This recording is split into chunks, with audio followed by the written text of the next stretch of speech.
So I took the car out the other night, tried to drive it down the road, and I ended up doing what most people with headers do and burning the crap out of spark plug wires. So I got like 4 of them that are absolutely destroyed. So I haven't taken it out again yet.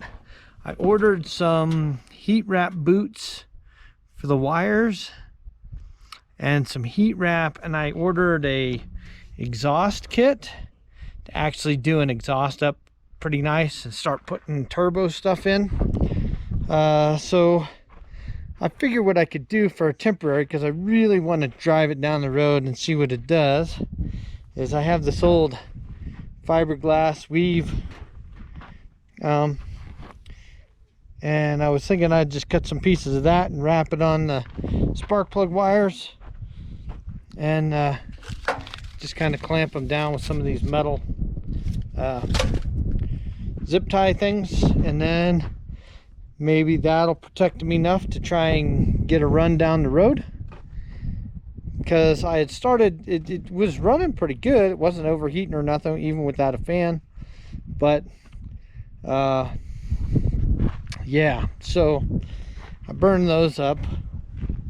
I still got to learn tuning stuff. This oil pan, I cut it down years ago. That was what I started learning how to weld aluminum on, was this guy. And it's okay. I never tested it. I put some water in it this morning, because you can see basically how much I took out of the oil pan, and then I had to split it this way to widen it out, and then I had to add a new piece up front, basically, because I had to take this piece across the front and then these 2 pieces, and then there was a big gap, and then so I just added a piece of really thick plate aluminum. But basically what I did was I cut from this lip here, right? I cut from that straight across all of that stuff, and then right across here at this line. So I cut it at those 2 spots basically, and that's how I did that. But I never tested it to see if it leaked or anything, and as you can see, it's really porous aluminum. So I would be welding along, and then all of a sudden a hole, an air pocket would just blow out. So it's really porous aluminum. And what I learned was you can spend the same amount of money in time and resources to try and Frankenstein a pan like this to get it to work, or you can just go pay for the Holly stuff, you know, or some other version of oil pan that'll fit your application. So the only leak I have, though, because I filled it with water this morning, is this little hole right here. It drips water out of it. So I think if I go back in and I re-weld this area here, get it hot, melt it back in and everything again, I should be good to go on that pan. And then I can just shorten a dipstick tube to fit down in there. But it's probably going to be easier to just order a replacement F-body pan, F-body pickup, and dipstick tube versus trying to mess with that.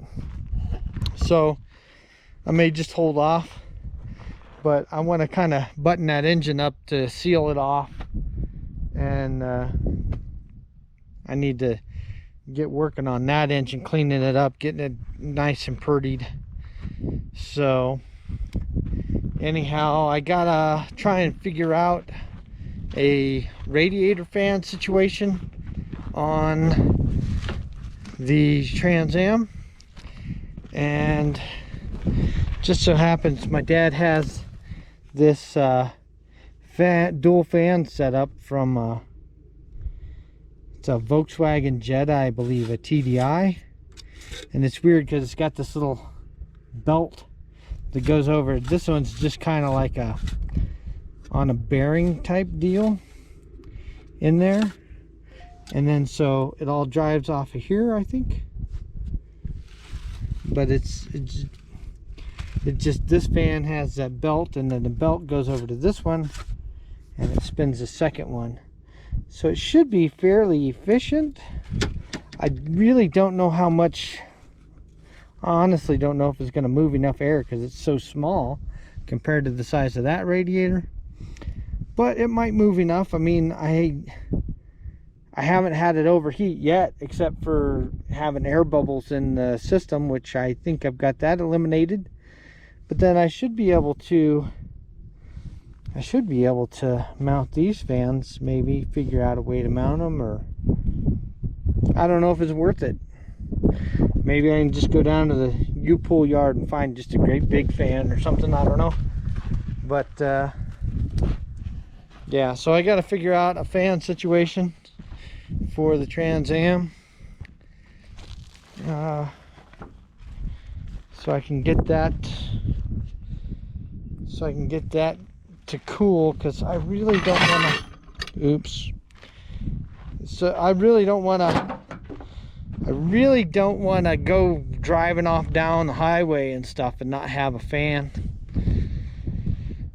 And with the way I've got the exhaust coming over the crossing over in the front, I can't put a manual fan on it. So I don't know, but the muffler up here with no exit out of the engine bay, man, that'll choke you out. All that exhaust goes right up inside the car.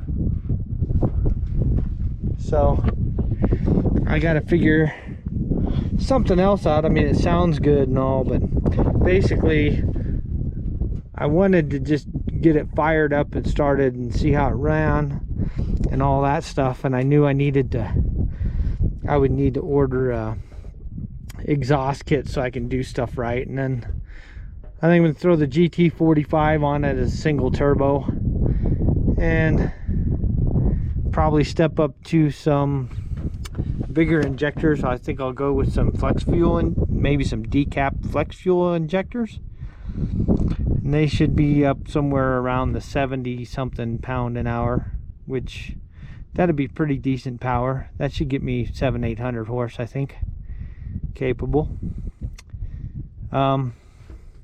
I didn't have the oil dipstick stuck in the block. I forgot about it, and I blew oil all over out of that hole, probably to the tune of a half a quart.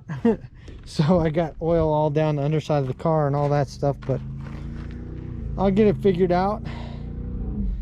Big thing right now is the spark plug wires, keep them from getting fried. So I'm gonna try and wrap them up with a bunch of this fiberglass and see if I can't get some of those things to not burn on the headers.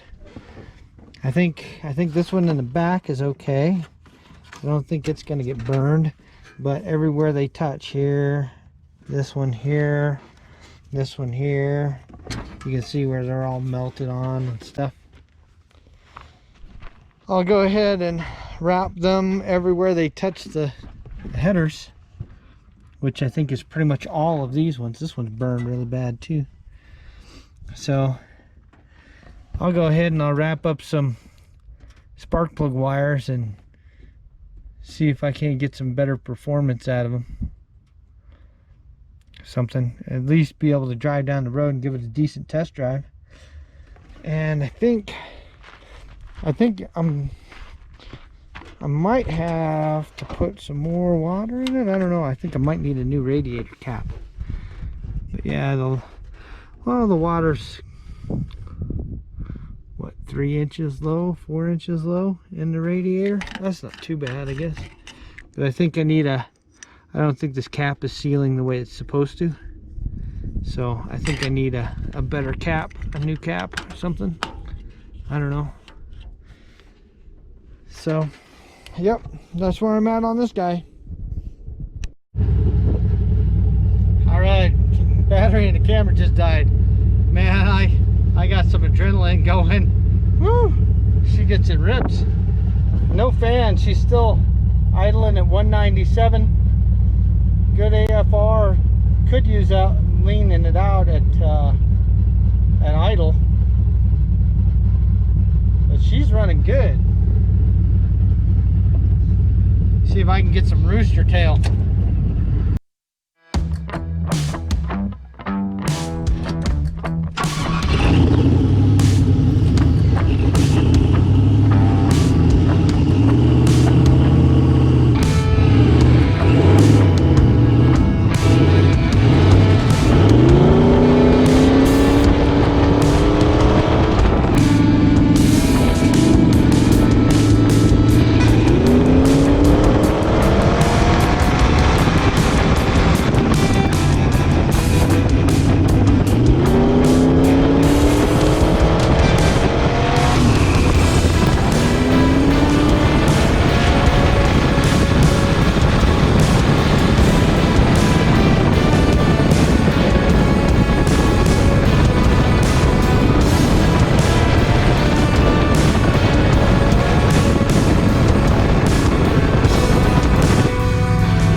She rips. I think I'm gonna have to put that mini spool in there. At least on the dirt she rips. 204 degrees, not bad. Not bad at all. Especially without a cooling fan.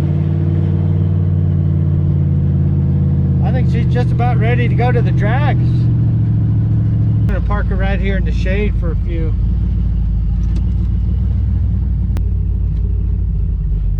Go check on them spark plug wires, see how they are.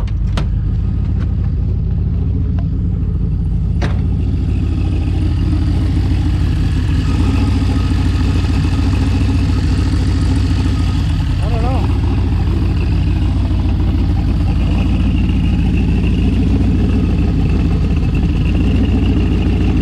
Might be burning a little bit. I got some more heat wrap stuff coming. Probably be here tomorrow. I got some actual heat wrap stuff coming. Probably be here tomorrow. So looks like I'm just about ready to roll to the drag races or whatever. So I'm hoping maybe Friday I can get down to Pueblo and let her rip a bit. But yeah, holy moly, the whole left side of the car was kind of trying to lift up when I was getting on her hard and kicking out to the right. It's crazy. So hey, little work every day will get you a long way. Go out and have some fun.